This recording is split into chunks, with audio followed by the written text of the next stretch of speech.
నమస్తే, welcome to 108 news. ముందుగా headlines. 14 ఏళ్లు ముఖ్యమంత్రిగా ఉన్న చంద్రబాబు ఏం చేశాడో కూడా చెప్పుకోలేకపోతున్నాడని సీఎం జగన్ ఎద్దేవా. చంద్రబాబు అంటే గుర్తుకు వచ్చే పథకం ఒక్కటైనా ఉందా అని విమర్శ. విజయవాడ గురునానక్ కాలనీలో విషాదం. ఒకే కుటుంబంలో 5గురు ఆత్మహత్యకు పాల్పడిన వైనం. ఎవరైనా హత్య చేశారా? ఇది ఆత్మహత్య అని విచారణ చేపట్టిన పోలీసులు. ల్యాండ్ టైటిలింగ్ యాక్ట్ అన్నది రాష్ట్ర ప్రభుత్వం నిర్ణయం కాదని వెల్లడించిన మంత్రి ధర్మాన ప్రసాదరావు.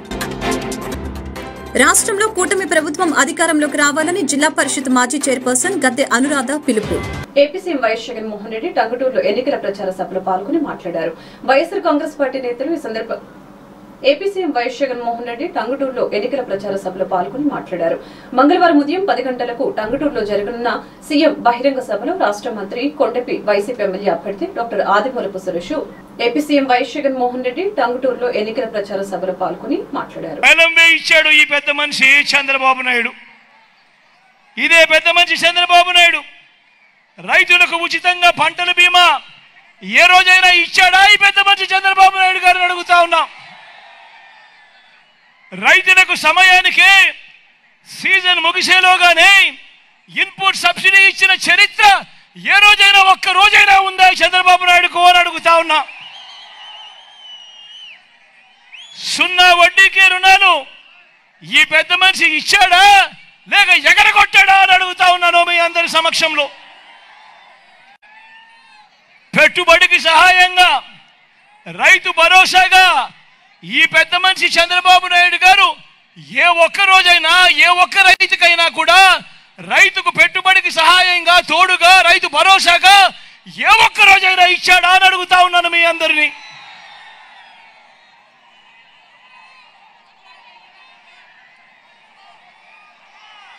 వ్యవసాయం దండగాని ఓ చంద్రబాబు నువ్వు మాట్లాడిన మాట నిజంగా దాని అడుగుతా ఉన్నాను. రైతులపై బషీర్బాగ్ లో కాల్పులు జరిపింది నువ్వు కాదా చంద్రబాబు అని అడుగుతా ఉన్నాను. రైతులను విచారించేందుకు ఏకంగా ప్రత్యేక పోలీస్ స్టేషన్లు ఏకంగా ప్రత్యేక కోర్టులు పెట్టింది నువ్వు కాదా చంద్రబాబు అని అడుగుతా ఉన్నాను. రైతన్నలకు ఉచిత కరెంటు ఇస్తే ఆ తీగల మీద బట్టలారేసుకోవాల్సి వస్తుంది అన్న మాటలు నీవి కావా చంద్రబాబు అని అడుగుతా ఉన్నాను. ఈ సందర్భంగా ఇలా రైతులను అన్ని రకాలుగా కూడా మోసం చేసి నిట్ట నిలువులా ముంచిన ఓ చంద్రబాబు రైతుల విషయంలో నీది బోగస్ రిపోర్టు కాదా మరి అని ఈ సందర్భంగా అడుగుతా ఉన్నాను.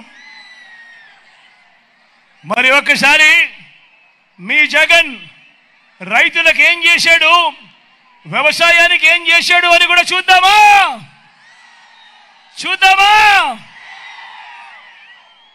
పెట్టుబడికి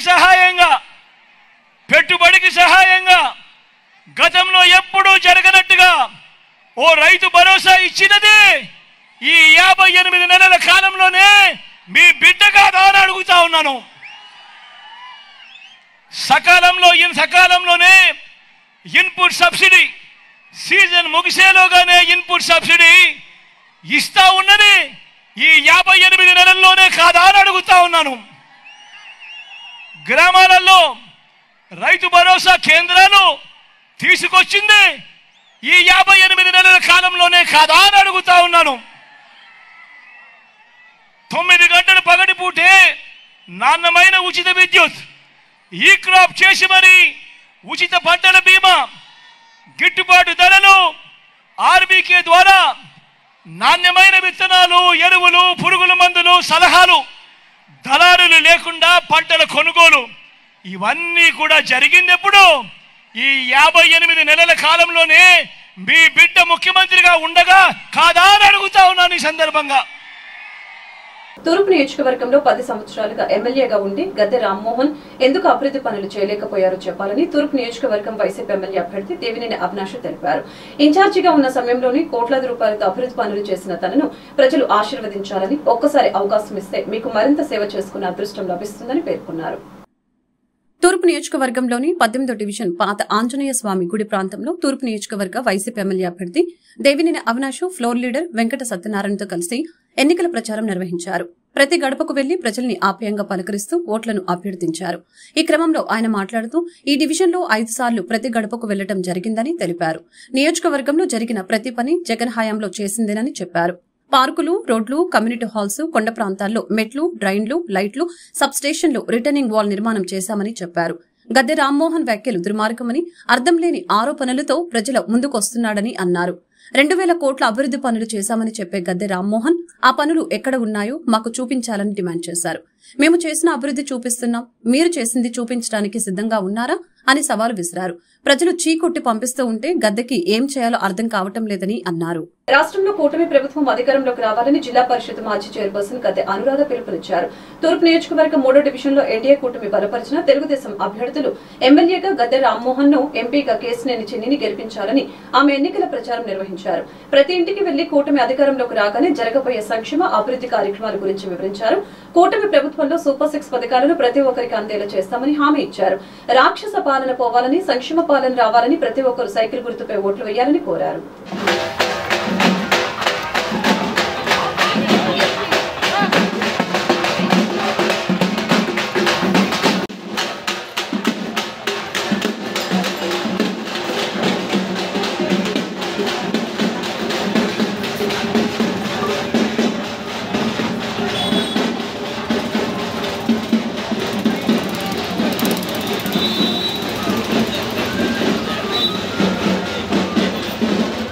ఒకే కుటుంబంలో 5గురు ఆత్మహత్యకు పాల్పడిన హృదయ విదారక ఘటన విజయవాడ పట్టణంలోని గురునానక్ నగరంలో చోటు చేసుకుంది. ఎవరైనా హత్య చేశారా లేక ఆత్మహత్య చేసుకున్నారా అన్న కోణంలో పోలీసులు విచారణ చేపట్టారు. ఈ మేరకు క్లూస్ టీమ్ డాగ్ స్క్వాడ్ ను రంగంలోకి దింపారు.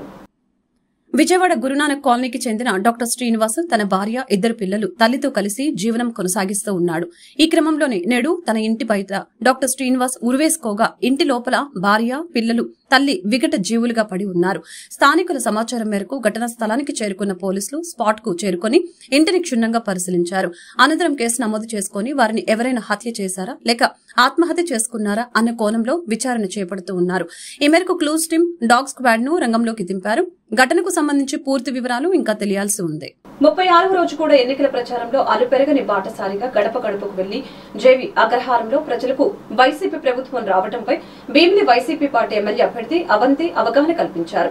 36వ రోజు ఎన్నికల ప్రచారానికి భీమిలి నియోజకవర్గం వైసీపీ ఎమ్మెల్యే అభ్యర్థి ముత్తంశెట్టి శ్రీనివాసరావు 4వ వార్డుకి విచ్చేసిన సందర్భంగా కార్పొరేటర్ దౌలపల్లి కొండబాబు పిలుపు మేరకు క్లస్టర్ ఇన్ఛార్జి బోరా రామకృష్ణ ఆధ్వర్యంలో జేవి అగ్రహారంలో 36వ రోజు ఎలక్షన్ ప్రచారం ఘనంగా నిర్వహించారు. ప్రచారానికి విచ్చేసిన అవంతి గారికి కొండబాబు పిలుపుతో బోర్ రామకృష్ణ భారీ బైక్ ర్యాలీతో నాయకులు, కార్యకర్తలు, ప్రజలు ఘనమైన సాదర స్వాగతం పలకడం జరిగింది. ప్రభుత్వం వచ్చిన తర్వాత అర్హత ఉన్నటువంటి ప్రతి ఒక్కరికి వాళ్ళ కులం చూడకుండా, మతం చూడకుండా, పార్టీ చూడకుండా అందరికి కూడా ఇవ్వడం జరుగుతుందని ఈ సందర్భంగా మీకు తెలియజేస్తున్నాను. జగన్ గారి గొప్పతనం అది. అంతేగాని తెలుగుదేశం పార్టీ నాయకుల్లాగా జనభూ కౌంటర్లు చెప్పి, రికమెండేషన్లు చెప్పి మరి ఇవ్వటం అనేది జరిగేది కాదు. ఇక్కడ అందరికి ఇస్తారమ్మా అర్హత ఉంటే. అర్హత లేకపోతే మా పార్టీ వాళ్ళు కానీ ఇవ్వలేరు. రెండోది, ఇక్కడ రికమెండేషన్లు ఉండవు. Sarpanch recommendation, corporator recommendation, MLA recommendation ఉండవు. అర్హత ఉంటే అందరికి వస్తాయి, అర్హత లేకపోతే ఎవరికైనా రావు, వాళ్ళు ఏ పార్టీ వాళ్ళనే. అలాగే లంచాలు ఎవరు ఉన్నాయమ్మా చెప్పండి. లంచాలు ఎవరు ఉన్నాయా? ఉంటే ఉన్నాయని చెప్పండి, అది లేవని చెప్పండి. లేవు. అలాగే ఇదివరకే మీకు జయవిగ్రహారం పంచాయతీలో మీకు ఏదైనా పని ఉంటే భీమిలి ఎండి ఆఫీస్కు, ఎంఆర్ ఆఫీస్కు, అది విశాఖపట్నం కలెక్టర్ ఆఫీస్ వెళ్ళాల్సి వచ్చేది. ఇవాళ మీరు ఎవరు ఎక్కడికి వెళ్ళాల్సిన అవసరం లేదు. మీ అందరూ మీ ఊళ్ళో ఉంటే సచివాలయం మీ దగ్గర ఉంది, వాలంటీర్స్ మీ దగ్గరికి వస్తున్నారు. అందరూ కూడా మీకు అనుకూలంగానే పనిచేస్తారమ్మా. వాలంటీర్ సచివాలయ వ్యవస్థ పనిచేస్తున్నా చెప్పలు కొట్టండి. బాగా పనిచేస్తున్నారా? ఉండాలా వాలంటీర్ సచివాలయ వ్యవస్థ? అవసరం లేదా? సో ఉండాలంటే మళ్ళీ జగన్ గారు రావాలి. జగన్ గారు వస్తేనే వాలంటీర్స్ వ్యవస్థ ఉంటుంది, సచివాలయ వ్యవస్థ ఉంటుంది. ఈ రికమెండేషన్ లేకుండా, లంచాలు లేకుండా మీ అందరికీ కూడా ఇంట్లో కూర్చుంటే పథకాలు వస్తాయి. కూటమి ఎంపీ ఎమ్మెల్యే అభ్యర్థులు కింజారపు రామ్మోహన్ నాయుడు, గొండు శేఖర్ సోమవారం చేపట్టిన రోడ్ షోకి అనూహ్యమైన స్పందన లభించింది. టీడీపీ నగర అధ్యక్షులు మాదారపు వెంకటేష్ ఆధ్వర్యంలో నగర పరిధిలోని 3వ డివిజన్లో నిర్వహించిన రోడ్ షో పాత బస్టాండ్ వద్ద ప్రారంభమై 7 రోడ్ల కూడలి గుజరాతీపేట జంక్షన్ మీదుగా 44వ డివిజన్ రెల్లి వీధికి చేరుకుంది. మున్సిపల్ మాజీ చైర్పర్సన్ పైడిశెట్టి జయంతితో కలిసి రామ్మోహన్ నాయుడు, శంకర్ అక్కడ ప్రజలను ఉద్దేశించి మాట్లాడారు. రాష్ట్రంలో 5 ఏళ్లుగా సాగుతున్న అరాచక పాలనకు చమరగీతం పాడాలని, అధోగతి పాలైన రాష్ట్రాన్ని గాడిన పెట్టి ప్రజల భవిష్యత్తును కాపాడాలన్న లక్ష్యంతో పవన్ కళ్యాణ్ చొరవతో బీజేపీతో కలిసి బాబు కూటమిని ఏర్పాటు చేశారని అన్నారు. 5 ఏళ్లు అధికారంలో ఉన్న వైకాపా నేతలు అభివృద్ధిపై, ప్రజల సమస్యలపై దృష్టి సారించలేదని ఆరోపించారు. తనను అత్యధిక మెజార్టీతో గెలిపించి నగర అభివృద్ధికి సహకరించాలని కోరారు. ల్యాండ్ టైటిలింగ్ యాక్ట్ అమలు చేయమని ఎప్పుడో చెప్పామని స్పష్టం చేశారు. మళ్లీ ఇప్పుడు స్పష్టం చేస్తున్నామని ఉద్ఘాటించారు. భూములపై కొత్త టైటిలింగ్ యాక్ట్ తీసుకురావాలన్నది కేంద్రంలోని బీజేపీ నేతృత్వంలోని ప్రభుత్వ నిర్ణయమని చెప్పారు. ఈ చట్టాన్ని తీసుకురావాలని రాష్ట్రాలపై కేంద్రం ఒత్తిడి తీసుకుని వస్తూనే ఉందని తెలిపారు. అదే బీజేపీతో టీడీపీ ఇప్పుడు జతకట్టి ఈ టైటిలింగ్ యాక్ట్ ను ఇప్పుడు టైటిలింగ్ యాక్ట్ టీడీపీ నేతలు వక్ర భాష్యాలు చేస్తున్నారని మండిపడ్డారు. సోమవారం ల్యాండ్ టైటిలింగ్ యాక్ట్ అంశంపై మంత్రి ధర్మాన స్పందించారు. దేశవ్యాప్తంగా దీనిపై ఏకాభిప్రాయం వచ్చిన తర్వాతే ఆలోచింపచేస్తామని తెలిపారు. అత్యాధునిక టెక్నాలజీని సర్వే కోసం వినియోగించాం. దీనివల్ల రికార్డులు అప్డేట్ డేటాగా ఉంటాయని తెలియజేశారు. ఈ రాష్ట్ర ప్రభుత్వం టైటిలింగ్ యాక్ట్ ని అమలు చేయదు. దేశంలో కన్సెస్ వచ్చినప్పుడే దేశంతో సహా మేము చేయాలా లేదన్నది ఆలోచన చేస్తాం. న్యాయస్థానాల్లో తీర్పులు వచ్చిన తర్వాతే చేయాలా వద్దా అన్నది ఆలోచన చేస్తాం. ఇప్పుడు చేసినటువంటి చట్టం ఆపేశామన్నటువంటి విషయాన్ని ఎప్పుడో చెప్పాం. సర్వే పూర్తవకుండా ఏదీ చేసే అవకాశమే లేదని చెప్పాం. మళ్ళీ దీన్ని ఎందుకు మీరు రాజకీయం చేసి ప్రయోజనం పొందాలని చూస్తున్నారు? ఇంతకుండా వైఎస్ఆర్ పార్టీ మీద ఆరోపణలు చేయడానికి మీకేమీ లేదు కదా, ఒప్పుకున్నట్టేనా? మీరు ఇలాంటి దొంగ మాటలే తప్ప నిజమైన ఆరోపణలు చేయడానికి మీకు అవకాశం లేదు గనక ఇలాంటి పట్టుకొని ఏలబడుతుంది. వాస్తవం రాష్ట్ర పౌరులంతా గ్రహించాలని, ఎలాంటి ఛాలెంజ్కైనా నేను ఏ వేదిక మీదైనా రావడానికి నేను సిద్ధంగా ఉన్నానని జగన్మోహన్ రెడ్డి ప్రభుత్వం ఈ 5 సంవత్సరాలు చేసినటువంటి కార్యక్రమాలు అయోమయంగా, కన్ఫ్యూజ్డ్ గా ఉన్నటువంటి అనేకమైనటువంటి భూముల్ని రైతులకి హక్కులు కల్పించే దిశవైపు నడిచింది తప్ప వారికి వ్యతిరేకంగా ఎక్కడ జరగలేదని మీకు మనవి చేస్తున్నాం. ఎందుకు ఒక్కరోజు కూడా హర్షించి ఒక వార్త రాయలేదు మీరు? రైతులు పక్కున్నలా 26 లక్షల ఎకరాల భూమి, ఛానల్స్ ప్రజల చేతుల్లో ఉన్నాయని ఈ సందర్భం మనం చేస్తాం. ఏ సీనియర్ అడ్వకేట్ నేను అడగమనండి, చట్టం మేము తెచ్చిందా, బీజేపీ ప్రభుత్వం సజెస్ట్ చేసిందా? చట్టం మేము అమలు చేస్తున్నామా ఈ రాష్ట్రంలో? లేదని మీకు 10 సార్లు చెప్పలేదా? కోర్టులో కావాలంటే కోర్టులో కూడా ప్రభుత్వం తరఫున మా న్యాయవాదులు వివరించలేదా? దేశం అంతా కాన్సెస్ వచ్చిన తర్వాతే చేస్తామన్న మాట చెప్పలేదా? శివాయి జమాదార్ అనే భూములు ఉంటాయి. శివాయి జమాదార్ అంటే రాష్ట్రంలో ప్రజలకు చలం తెలియకపోవచ్చు. తన ఆధీనంలో ఉండి ఈ ప్రభుత్వ భూమి అనేక దశాబ్దాలుగా పండించుకుంటున్నా ఏ హక్కులు లేకపోతే ఇప్పుడు దగ్గర 2 లక్షల ఎకరాల భూమికి పట్టాలు ఇచ్చే పని చేశాం. జగన్మోహన్ రెడ్డి మీకు భూములు తీసుకునేలా కనిపిస్తున్నాడా? అసలు మీ భావజాలానికి వైఎస్ఆర్ కాంగ్రెస్ పార్టీ భావజాలానికి చాలా తేడా ఉందని మనం చేస్తున్నాం. మీరేనాడు ఒక పేదవాడికి, ఒక రైతుకి ప్రయోజనం అయ్యే పని ఎప్పుడైనా నువ్వు చేసావా? వాళ్ళందరి మీద వ్యాపారం చేయాలని మీరు చూశారు. వాళ్ళ భూములు తీసుకుని రాజధానిని ఒక వ్యాపార కేంద్రంగా, రియల్ ఎస్టేట్ వ్యాపారంగా చేయాలని మీరు ప్రయత్నం చేశారు. మీకు జగన్మోహన్ రెడ్డికి లెక్క అని అడుగుతున్నాడు. నువ్వు వ్యాపారం చేయాలని చూస్తే దాంట్లోనే 5 లక్షల మంది నిరుపేదలకు ఇళ్ల స్థలాలు ఇచ్చినటువంటి వాడు భూములు తీసుకున్నవాడు అవుతాడా? మీ ఆలోచనలు, మీ ఆరోపణలు ఏమైనా చూడండి. ఈ రాష్ట్రంలో స్వాతంత్రం వచ్చిన తర్వాత ఈ 75 సంవత్సరాల్లో పంపిణీ చేసినటువంటి భూమి 26 లక్షలుంటే ఆ భూమిని సర్వహక్కులు భూమి ఇచ్చినటువంటి నిరుపేదలకు ఇవ్వాలని చట్టాన్ని సవరణ చేసి ఆ ఇచ్చే కార్యక్రమాన్ని చేపట్టినటువంటి జగన్మోహన్ రెడ్డి పేదలకు భూమి హక్కులన్నీ ఇచ్చేస్తే జగన్మోహన్ రెడ్డి భూమి తీసుకున్నట్లాగా నీకు కనిపిస్తున్నాడా?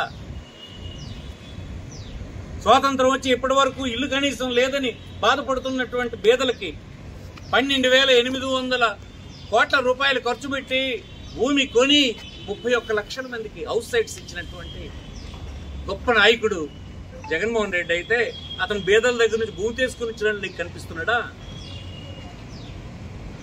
బ్రిటిషర్స్ సర్వే చేసినప్పుడు చుక్కల భూములను నిలిచిపెట్టినటువంటి అయోమయంగా ఉన్నటువంటి 3 లక్షల ఎకరాల భూమి చట్టాన్ని సవరణ చేసి డాటెడ్ ల్యాండ్స్ అన్నిన్ను ఆ సాగులో ఉన్నటువంటి రైతులకు ఇచ్చేటువంటి చట్టాన్ని తెచ్చి ఇచ్చే కార్యక్రమం ఈ 5 సంవత్సరాల్లో జరిపించినటువంటి జగన్మోహన్ రెడ్డి నీ భూములు తీసుకున్నట్లా కనిపిస్తున్నాడా?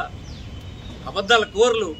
మీరు ఎంత అన్యాయంగా మాట్లాడుతున్నారో, ఎంత తెలివి తక్కువ మాట్లాడుతున్నారో, నవ్వుకుంటున్నారు మీ తాలూ చర్యలకి. అంటే ఏమి చేయడానికి లేక, ఏది విమర్శించడానికి లేక ఇంత అబద్ధపు ప్రచారాలతో ఎన్నికలను గడిపేద్దాం అనుకుంటారా? సాధ్యం కాదని మనం చేస్తాం. ఈ రాష్ట్రంలో సోషల్ మీడియా ఉంది, మీ దగ్గర ఛానల్స్. కూటమి ప్రభుత్వంతోనే రాష్ట్ర అభివృద్ధి సంక్షేమం సాధ్యమని ఉమ్మడి కూటమి అభ్యర్థి శ్రీ బక్కు రమణమూర్తి తెలియజేశారు. వైసీపీని వీడి టీడీపీలో రమణమూర్తి సమక్షంలో బోర్ల రమణ మరియు 10కి పైగా కుటుంబాలు చేరాయి. రమణమూర్తి అత్యధిక మెజార్టీతో గెలుపుపై మా లక్ష్యం అంటూ అక్క చెల్లెమ్మలు మంగళహారతులు పడుతున్నారు. నరసన్నపేట పట్టణంలో 10,000 ఓట్లు మెజారిటీ దిశగా ప్రణాళిక ప్రకారం ప్రచారం సిద్ధం చేశారు. రమణమూర్తితోనే అభివృద్ధి సాధ్యమని నమ్ముతూ రమణతో మేము అనే నినాదంతో ఉత్సాహంగా పేటవాసులు అడుగులు వేస్తున్నారు.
ఈ రోజు బీసీవైఎం పార్టీ ఎంపీ అభ్యర్థి అయినటువంటి పి చంద్రకళ సింగపురం జంక్షన్ నుంచి అలసవల్లి వరకు రెల్లోగా వచ్చి అక్కడ మీడియాతో మాట్లాడడం జరిగింది.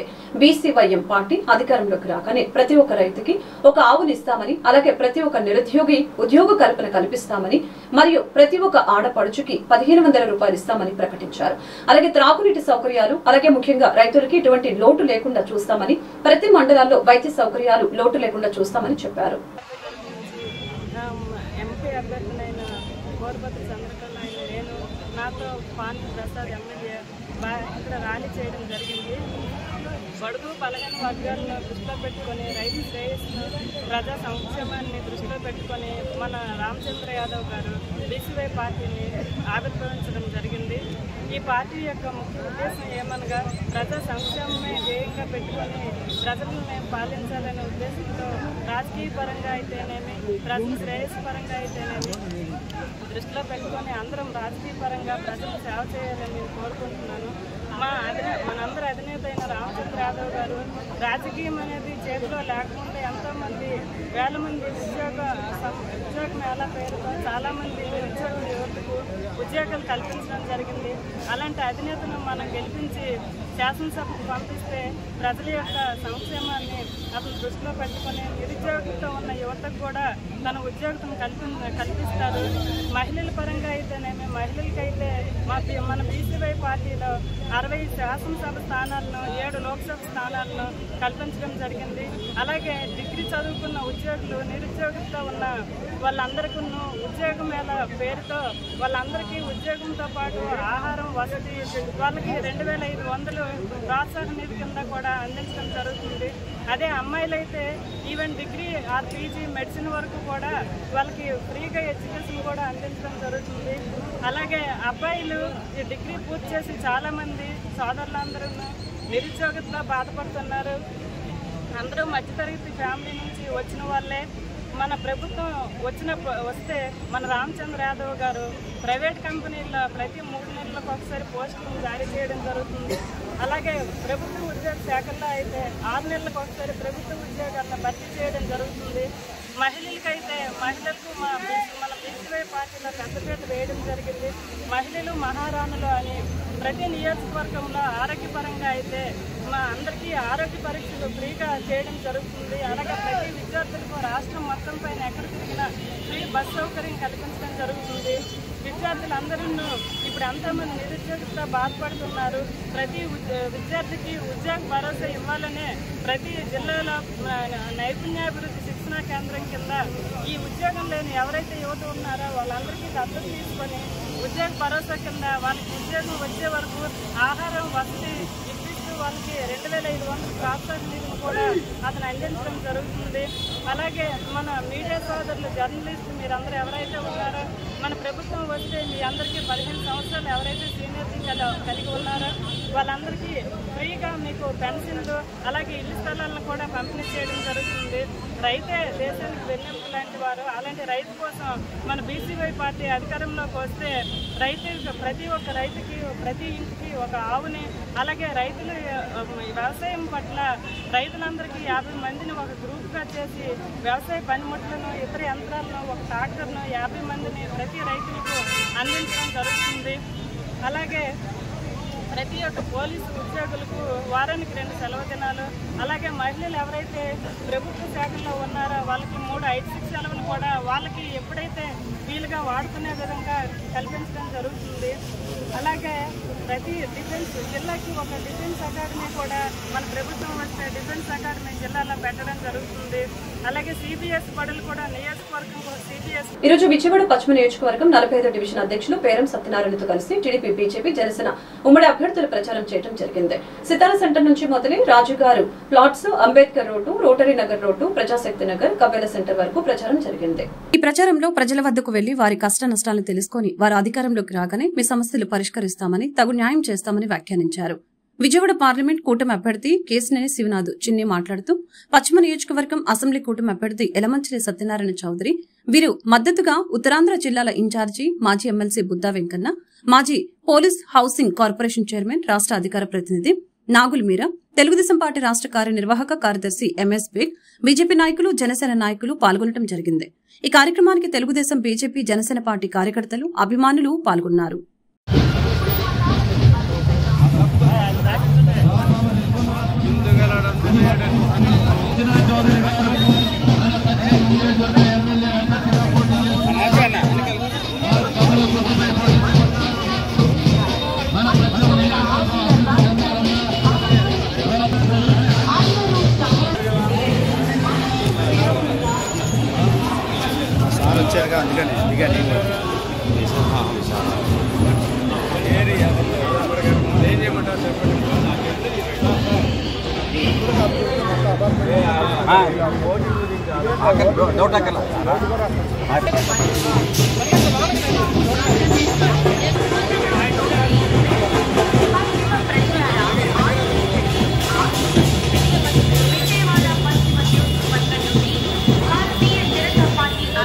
వార్తలు ముగించే ముందు ముఖ్యాంశాలు మరొకసారి. 14 ఏళ్లు ముఖ్యమంత్రిగా ఉన్న చంద్రబాబు ఏం చేశాడో కూడా చెప్పుకోలేకపోతున్నాడని సీఎం జగన్ ఎద్దేవా. చంద్రబాబు అంటే గుర్తుకు వచ్చే పథకం ఒక్కటైనా ఉందా అని విమర్శ. విజయవాడ గురునానక్ కాలనీలో విషాదం. ఒకే కుటుంబంలో 5గురు ఆత్మహత్యకు పాల్పడిన వైనం. ఎవరైనా హత్య చేశారా? ఇది ఆత్మహత్య అని విచారణ చేపట్టిన పోలీసులు. ల్యాండ్ టైటిలింగ్ యాక్ట్ అన్నది రాష్ట్ర ప్రభుత్వం నిర్ణయం కాదని వెల్లడించిన మంత్రి ధర్మాన ప్రసాదరావు. రాష్ట్రంలో కూటమి ప్రభుత్వం అధికారంలోకి రావాలని జిల్లా పరిషత్ మాజీ చైర్పర్సన్ గద్దె అనురాధ పిలుపు. ఈ వార్తలు ఇంతటితో సమాప్తం. మరొక బులెటిన్ మళ్ళీ కలుద్దాం. నమస్కారం.